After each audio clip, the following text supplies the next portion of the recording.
Justice in the dark के पिछले episode में हमने देखा फेदू सेमेटरी पे अपनी मॉम के लिए लिलीज लेके आया होता है। कुछ देर के बाद लियो वेजाओ भी आता है तो वो इधर उधर देखने लगता है, होपिंग कि शायद फेदू यहीं कहीं पे हो। वेजाओ और पेसू एक बेंच पे बैठते हैं। ताओसू का नया घर रिनोवेट हो गया है। पूरी एसआईडी ताओसू के अपार्टमेंट में होती है। सब लोग पेसू का वेट कर रहे होते हैं। पेसू अभी भी उन लड़कियों से बात कर रहा होता है। ताओसू देखता है कि पेसू किससे बात कर रहा था। ताओसू उनको अपने घर ले जाता है। वेजाओ को एक मेंटर की नोटबुक दिखती है। हमें लोटस हिल केस के बारे में पता चलता है। 6 मिसिंग गर्ल्स जिनको वो कभी ढूंढ नहीं पाए। इस एपिसोड में हम देखते हैं ताओसू के घर पे वो लोटस हिल केस के बारे में बात कर रहे होते हैं। हम एक लड़की का फोटो देखते हैं जिसका नाम होता है गो फेलिंग। जब एसआईडी ने ये केस लिया था तब वो पहली विक्टिम थी। लांग जियाओ कहती है केस लिया था? आई थॉट कि मिसिंग चिल्ड्रंस के केसेस सब एसआईडी के पास ही आते हैं ना। वेजाओ कहता है कि पहले ऐसा नहीं हुआ करता था। ये केस की वजह से पब्लिक में इतना शोर हुआ कि उन्होंने हमें कहा कि एक्शन ले, और तब से गवर्नमेंट ने एक्सेप्ट किया है कि मिसिंग चिल्ड्रन के केसेस सब एसआईडी के जुरिस्डिक्शन में आएंगे। हमने इमरजेंसी एक्टिवेशन सिस्टम भी सेटअप की थी, तुम सब उसे जानते हो, फेलिंग अलर्ट। लांग जियाओ कहती है ये वो गुओ फेलिंग है। ताओसू कहता है करेक्ट, ये उसे कमेमोरेट करने के लिए है। उस टाइम पे यांग पेट्रोल डिटैचमेंट में ही थे। एक दिन उन्हें एक फादर की रिपोर्ट आती है कि उनकी चाइल्ड मिसिंग है। उनको एक फ़ोन बूथ पे से एक कॉल भी आया था। कॉल बहुत लंबा चला पर किसी ने कोई भी बात नहीं की। लांग जियाओ कहती है ये कैसा क्रिमिनल है, किसी की बेटी को किडनैप किया और फिर पेरेंट्स को कॉल करके टॉर्चर कर रहा है। टांगनिंग कहती है मैं इमेजिन भी नहीं कर सकती कि उनके पेरेंट्स पे क्या बीती होगी। हानयांग पूछता है क्या क्रिमिनल पकड़ा गया था? वेजाओ कहता है कि ये केस में सब डेड एंड्स थे। यांग को इस बात पे शक हुआ। उन्होंने एसआईडी को टेक ओवर करने का कहा। उन्होंने शिंजो और आजू बाजू के आइलैंड्स भी सर्च किए और उन्हें इसके जैसे 5 और केसेस मिले। Same kidnapping method, same type of victim, और इन सब लड़कियों में कुछ भी कॉमन नहीं था एक चीज़ के सिवाय। पेसू यूचिन को वापस ले जा रहा होता है तब वो नोटिस करता है कि कोई उसे फॉलो कर रहा है। पेसू इधर उधर देखता है और उसे एक सस्पिशियस ओल्ड मैन दिखता है। यूचिन पूछती है सू क्या हुआ? पेसू उसे पूछता है क्या स्कूल पे तुम्हें कोई लेने आता है? यूचिन कहती है हाँ, अगर मेरे पेरेंट्स होते हैं तो वो मुझे लेने आते हैं। अगर वो नहीं होते तो मेरी बहन और मैं सबवे से आते हैं। अगर मेरी बहन ओवर टाइम काम कर रही हो तो मैं स्कूल में थोड़ा और रुक जाती हूँ।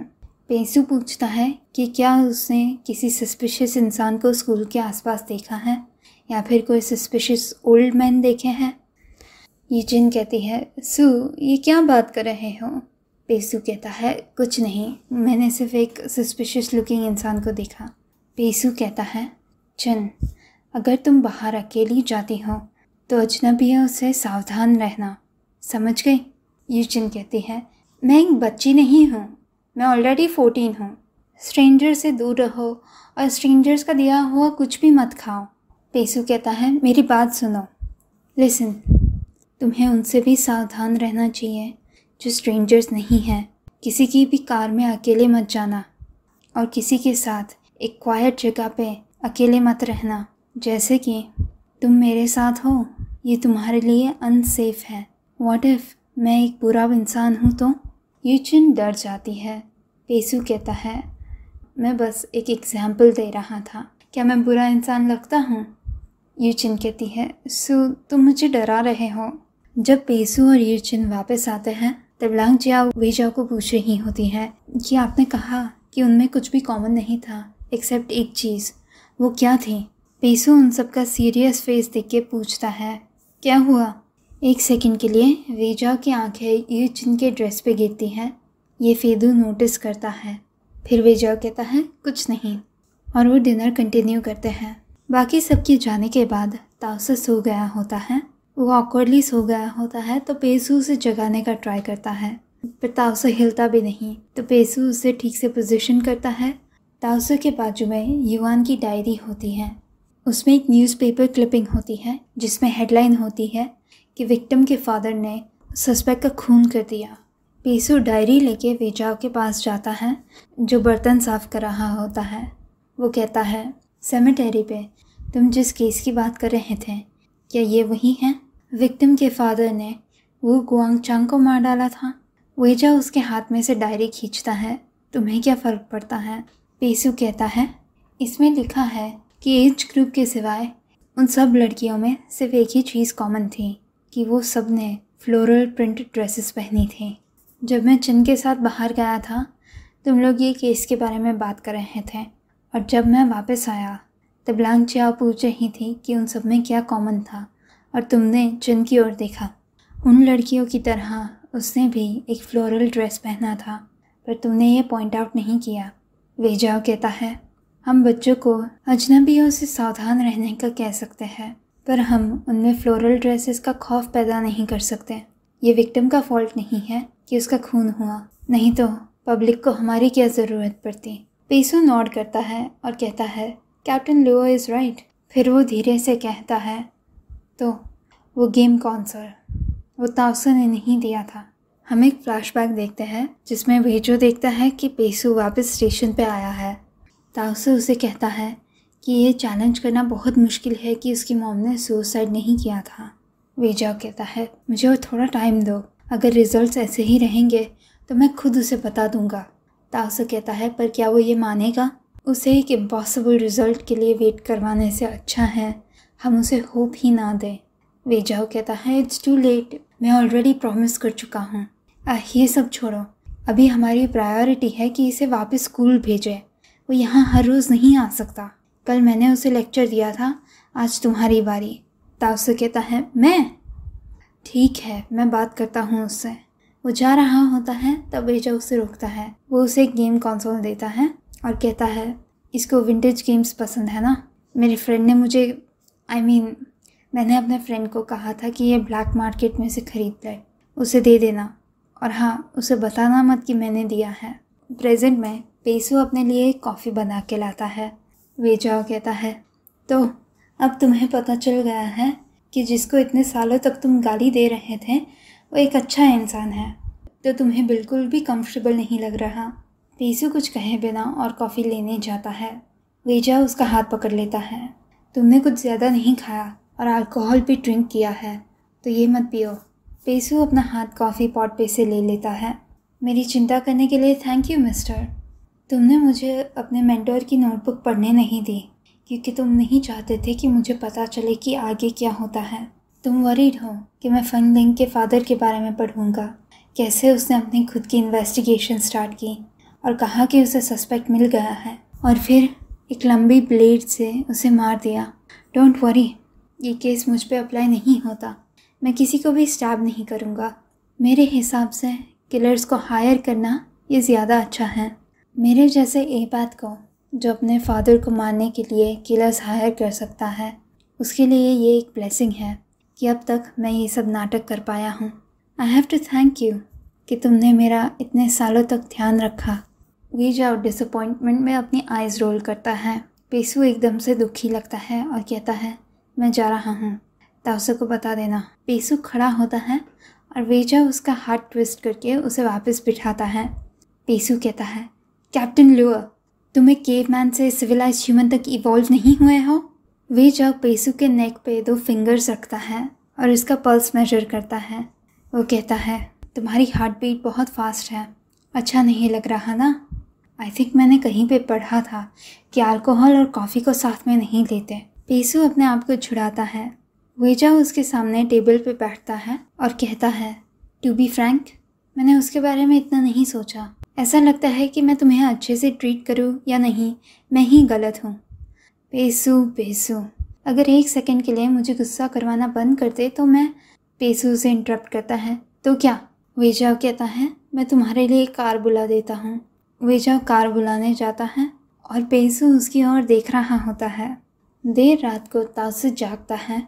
वो देखता है कि फ्रिज पे 2 स्टिकी नोट्स हैं। एक वेजाओ ने लिखी है जिस पे लिखा है कि फ्रिज में लेफ्ट ओवर्स है, और दूसरी नोट पेसू ने लिखी होती है। उसे लिखा होता है, अगर आज रात तुम फ्री हो तो 1701 पे एक प्रेजेंट लेके जाना। तांगनिंग वहीं पे रहती है।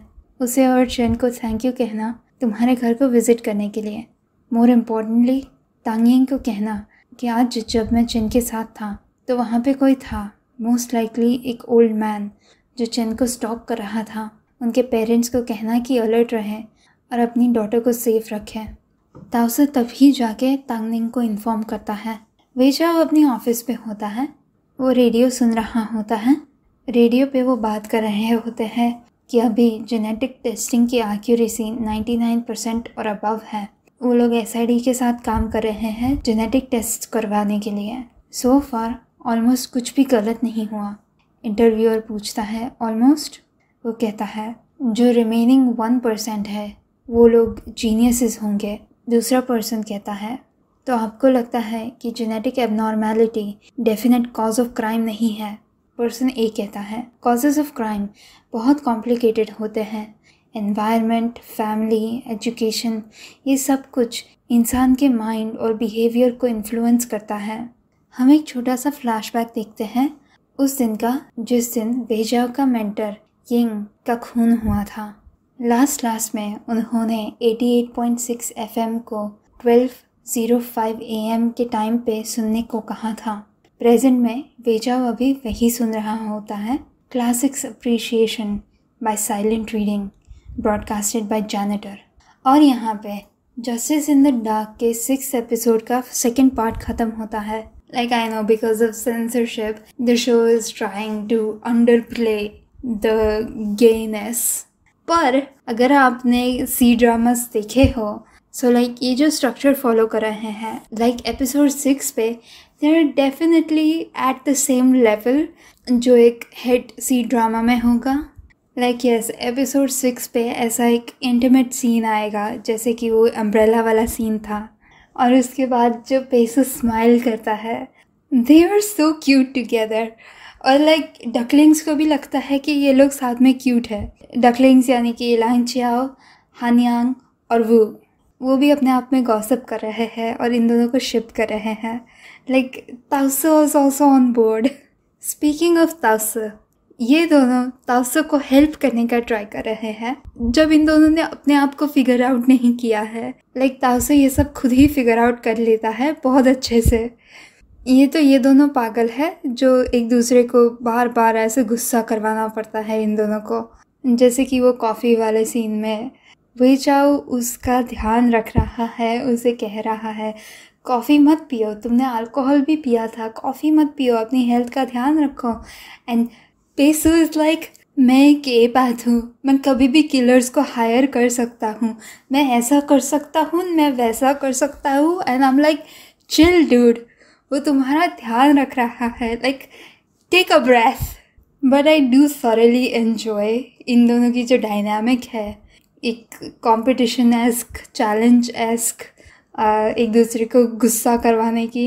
आई just like it is the perfect enemies to lovers dynamic.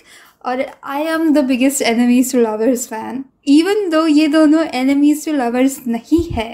Like they are like what they are is like complicated. Like I can't even say they were friends to lovers, strangers to lovers. They're like हम दोनों के बीच में इतनी लंबी history है and उसमें अच्छी चीज़ें भी हैं एंड कितनी सारी बुरी चीज़ें भी हैं।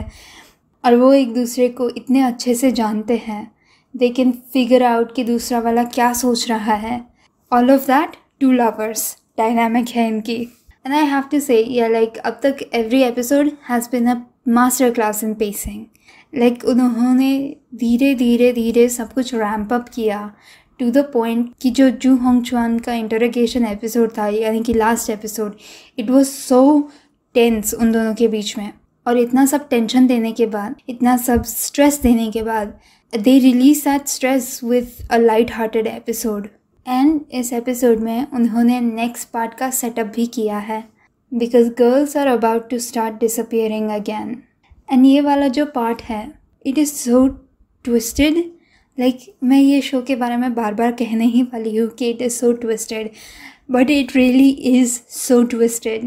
But also it is so understandable. आगे जाके आपको भी पता चल जाएगा क्यों. But it is twisted, but it's also very understandable. And इस सब की credit I can't just give it to the people who made the show. Priest जिसने ये बुक लिखी है, she is a master class in story telling. So I hope आपको ये video अच्छा लगा।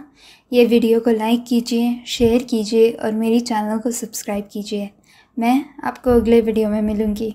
तब तक के लिए बाय बाय।